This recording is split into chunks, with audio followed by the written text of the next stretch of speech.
Students welcome to this lecture. इस lecture में हम डिस्कस करेंगे electricity meter and measuring natural gas. Meter से मुराद कोई भी ऐसा इंस्ट्रूमेंट जो कि मेजरमेंट के काम आए उसे मीटर कहा जाता है, और इलेक्ट्रिसिटी से मुराद ऐसा इंस्ट्रूमेंट है जिसके ज़रिए से हम इलेक्ट्रिसिटी को मेजर कर पाएँ, तो ऐसा इंस्ट्रूमेंट इलेक्ट्रिसिटी मीटर कहलाता है। और इसी तरह से ऐसा मीटर जिसके ज़रिए से हम नेचुरल गैस को मेजर कर पाएँ उसे नेचुरल गैस मीटर कहते हैं। तो इस टॉपिक में हम डिस्कस करेंगे कि किस तरह से इलेक्ट्रिसिटी मीटर काम करता है और किस तरह से उसके ज़रिए से हम इलेक्ट्रिसिटी को मेजर करते हैं, और इसी तरह से हम नेचुरल गैस के मीटर को भी डिस्कस करेंगे। तो जैसा कि आप इस तस्वीर में देख सकते हैं कि ये एक इलेक्ट्रिसिटी मीटर है, और अक्सर हमारे घरों के बाहर इसी तरह का एक बोर्ड लगा हुआ होता है जो कि इलेक्ट्रिसिटी मीटर होता है, और इसके ऊपर जहाँ पे आपको डिजिट्स नज़र आ रहे हैं, ये इलेक्ट्रिसिटी मीटर के ऊपर मेजरमेंट को शो करते हैं कि कितनी इलेक्ट्रिसिटी यूज़ हो चुकी है घर के अंदर।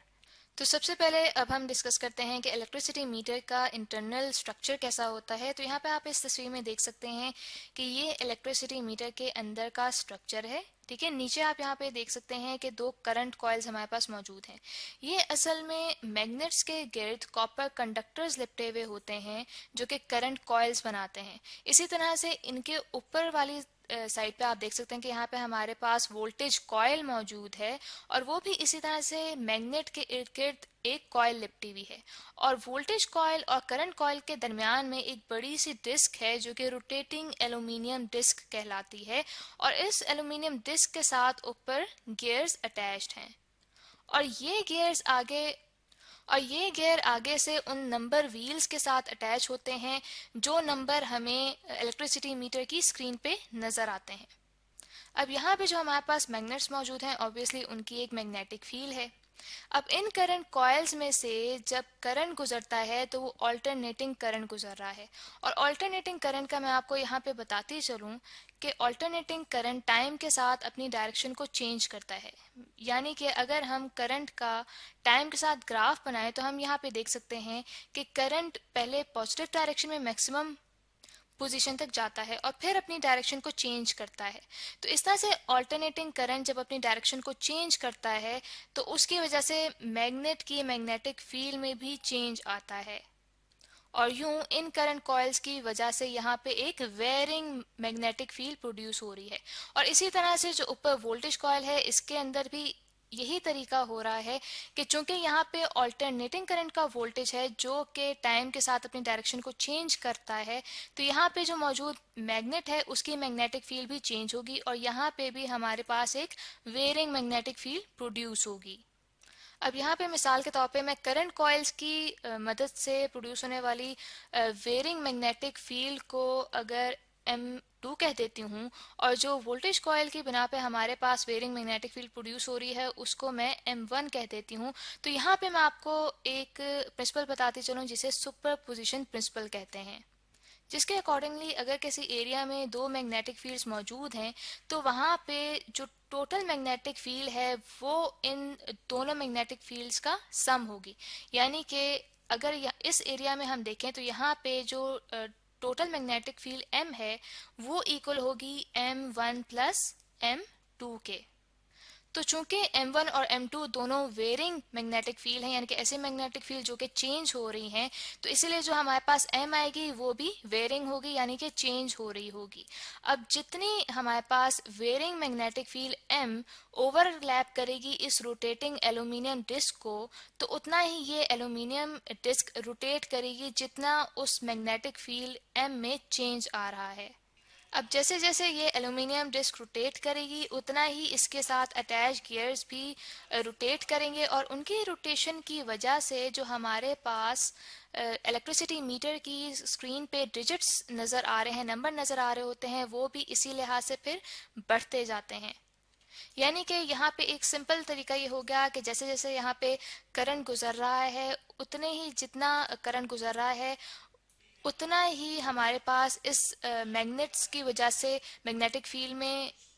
चेंज आ रहा है, और उतने ही चेंज के मुताबिक ये एल्यूमिनियम डिस्क रोटेट करेगी, और साथ ही साथ हमारे पास यहाँ पे गियर्स रोटेट करेंगे और डिजिट्स अपडेट होते जाएंगे इलेक्ट्रिसिटी मीटर के स्क्रीन पे। अब यहाँ पे जो रोटेटिंग एल्यूमिनियम डिस्क है, ये डिस्क इतना रोटेट करती है कि इसकी रोटेशन, यहाँ पे मैं लिख देती हूँ कि इस एल्यूमिनियम डिस्क की जो रोटेशन है वो डायरेक्टली प्रोपोर्शनल हो इलेक्ट्रिक करंट I और इलेक्ट्रिक करंट के वोल्टेज V के प्रोडक्ट के बराबर। तो चूंकि पावर P डायरेक्टली प्रोपोर्शनल होती है I मल्टीप्लाइड बाय V के, तो इसका मतलब ये है कि इलेक्ट्रिसिटी मीटर के ज़रिए से हम इलेक्ट्रिसिटी की पावर को मेजर करते हैं। तो अब इसके बाद हम देखते हैं कि हम इलेक्ट्रिसिटी को किन यूनिट्स में मेजर करते हैं। पावर को आमतौर पे किलोवाट आवर्स के यूनिट्स में मेजर किया जाता है, इसलिए इलेक्ट्रिसिटी मीटर के ज़रिए से भी हम किलोवाट आवर्स के यूनिट्स में मेजर करते हैं। अब यहाँ पे आपको मैं बताती चलूँ कि मिसाल के तौर पे हमारे पास एक 100 वाट का लाइट बल्ब है, ठीक है, जिसे हम, यहाँ पे मैं लिख देती हूँ कि लाइट बल्ब है जिसे हम 10 घंटों के लिए यानी कि 10 आवर्स के लिए जला के रखते हैं। तो इसका मतलब ये हुआ कि उसको जितनी हम एनर्जी दे रहे हैं वो इक्वल है 100 वाट, ठीक है, 100 वाट मल्टीप्लाई बाय 10 आवर्स के, ठीक है। ये हमारे पास फिर बन जाता है 100 मल्टीप्लाई बाय 10 यानी कि 1000 वाट आवर्स, ठीक है, 1000 वाट आवर्स। अब चूंकि 1 किलो इक्वल होता है 1000 के, तो ये बन जाता है 1 किलोवाट, 1 किलोवाट आवर्स। यानी कि अगर 100 वाट के लाइट बल्ब को हम 10 घंटों तक जलाते हैं तो उसको जलाने के लिए जितनी पावर रिक्वायर्ड है वो 1 किलोवाट आवर के यूनिट के बराबर बनती है। इस तरह से एक एयर कंडीशनर, ठीक है, एयर कंडीशनर जो कि 2500 वाट कंज्यूम करता है 1 घंटे के अंदर यानी कि 1 आवर के अंदर, तो इसका मतलब ये है कि एक air conditioner 2.5 units of electricity consume कर रहा है 1 घंटे के अंदर। तो यहाँ पे मैं आपको तस्वीर दिखाती हूँ इलेक्ट्रिसिटी मीटर की, कि इसको रीड करने का यही तरीका होता है कि इसके ऊपर जो आपको 5 नंबर नज़र आ रहे हैं ब्लैक कलर के, ये हमारे पास इलेक्ट्रिसिटी पावर को शो कर रहे हैं यानी कि 57699, और इसके बाद ये जो रेड कलर में है ये असल में डेसिमल के बाद वाले नंबर्स को शो कर रहे हैं। यानी कि यहाँ पे हमारे पास नंबर बनता है 57699.7 किलोवाट आवर। यानी कि यहाँ पे अगर हमारे पास 7 और 8 के दरमियान में अभी आया हुआ है तो हम लोअर डिजिट को काउंट करेंगे यानी कि 7 कंसिडर करेंगे यहाँ पे। तो इलेक्ट्रिसिटी को मेजर करने का तरीका ये है कि जिस महीने के आपने इलेक्ट्रिसिटी का देखना हो कि उस महीने में कितनी इलेक्ट्रिसिटी कंज्यूम हुई है, तो उस वक्त आप उस मीटर को रीड करें और उससे पिछले महीने में जो आपके पास रीडिंग आई थी उस इलेक्ट्रिसिटी मीटर के ऊपर, उस रीडिंग में से इसको माइनस कर दें, तो आपके पास वो इलेक्ट्रिसिटी पावर की वैल्यू आ जाएगी जो आपने इस महीने में खर्च की है। अब जिस तरह से इलेक्ट्रिसिटी को मेजर करने के लिए इलेक्ट्रिसिटी मीटर यूज़ होता है, इसी तरह से नेचुरल गैस को मेजर करने के लिए भी एक मीटर यूज़ होता है जो अक्सर हमारे घरों के बाहर लगा हुआ होता है, जिसके ऊपर डिजिट्स, आप जैसे कि आप इस तस्वीर में देख सकते हैं कि डिजिट्स आ रहे होते हैं जिनसे नेचुरल गैस की क्वांटिटी को मेजर किया जा सकता है। मोस्टली पेट्रोल, नेचुरल गैस या फिर डीजल जैसी जो फ्यूल्स होते हैं उन्हें मोस्टली मीटर क्यूब के यूनिट्स में मेजर किया जाता है यानी कि वॉल्यूम के यूनिट्स में। और इसके अंदर का स्ट्रक्चर इस तरह का होता है कि जितनी गैस एक पाइप में से गुजरती है यानी कि इस मीटर के अंदर से गुजर रही होती है, उतनी ही गैस एक व्हील को रोटेट करवाती जाती है और उस व्हील की मदद से साथ अटैच जो गियर्स होते हैं वो भी रोटेट करते हैं, जिससे यहाँ पे जो हमारे पास डायल है यानी कि जो नंबर्स हमें नज़र आ रहे हैं वो अपडेट होते जाते हैं कि हमारे पास जो नेचुरल गैस इस मीटर में से गुजर रही है वो कितनी गुजर रही है। नेचुरल गैस को वॉल्यूम के यूनिट्स के अलावा एनर्जी के यूनिट्स में भी मेजर किया जा सकता है, लेकिन उसके लिए हमें पता होना चाहिए कि एक फ्यूल की स्पेसिफिक अमाउंट से कितनी अमाउंट ऑफ हीट प्रोड्यूस हो रही है। तो अगर हमने नेचुरल गैस को एनर्जी के यूनिट्स में मेजर करना हो तो उसके लिए BTU